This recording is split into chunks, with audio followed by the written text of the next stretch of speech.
Just as a wanderer in the desert sees a mirage when light from remote objects is bent by the warm air hovering just above the sand, we may also see mirages in the universe.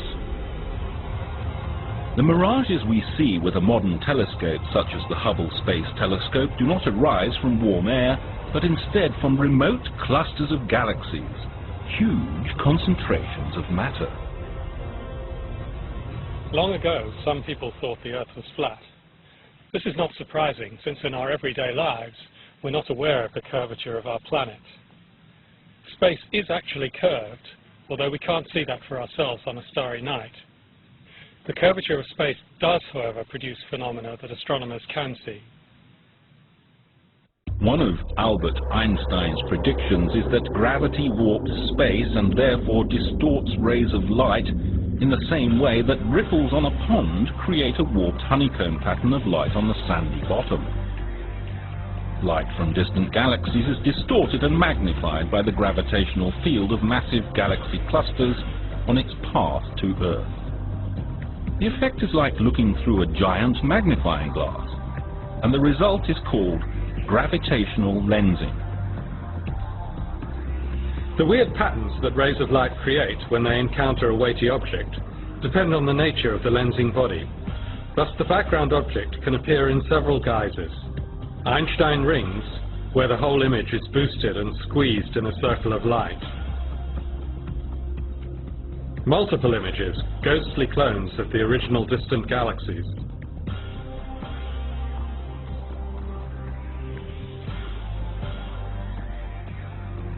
Or distorted into banana-like arcs and arclets.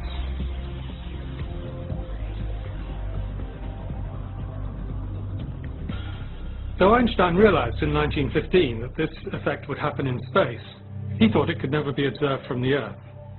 However, in 1919, his calculations were indeed proved to be correct. During a solar eclipse expedition to Principe Island near the west coast of Africa, led by the renowned British astronomer Arthur Eddington, the positions of stars near the obscured solar disk were observed. It was found that the stars had moved a small but measurable distance outwards on the sky compared with when the sun was not in the vicinity.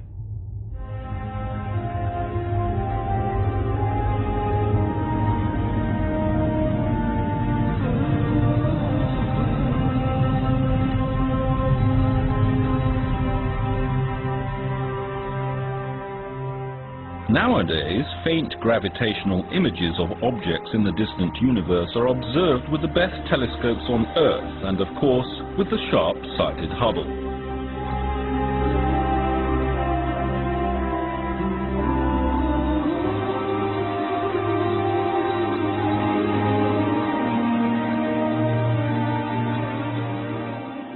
Hubble was the first telescope to resolve details within the multiple arcs, revealing the form and internal structure of the lensed background objects directly.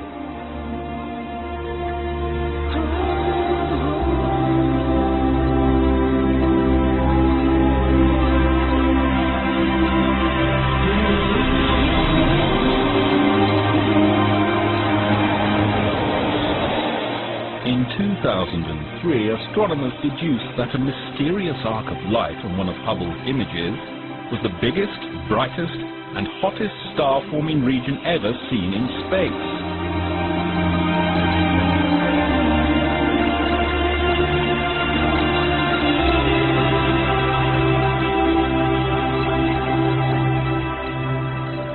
It takes fairly massive objects, for example clusters of galaxies, to make space curve so much that the effect becomes visible in deep images of the distant universe, even with Hubble's astonishing resolution. And so far, gravitational lenses have been observed mainly around clusters of galaxies, which are collections of hundreds or thousands of galaxies and are thought to be the largest gravitationally bound structures in the universe. Astronomers know that the matter we see in the universe is just a tiny percentage of the total mass that must be there. For matter exerts a gravitational force, and the visible stuff is simply not enough to hold galaxies and clusters of galaxies together.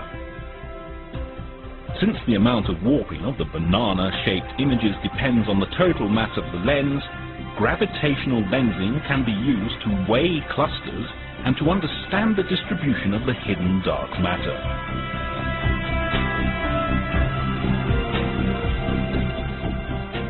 On clear images from Hubble, one can usually associate the different arcs coming from the same background galaxy by eye. This process allows astronomers to study the details of galaxies in the young universe and too far away to be seen normally with the present technology and telescopes.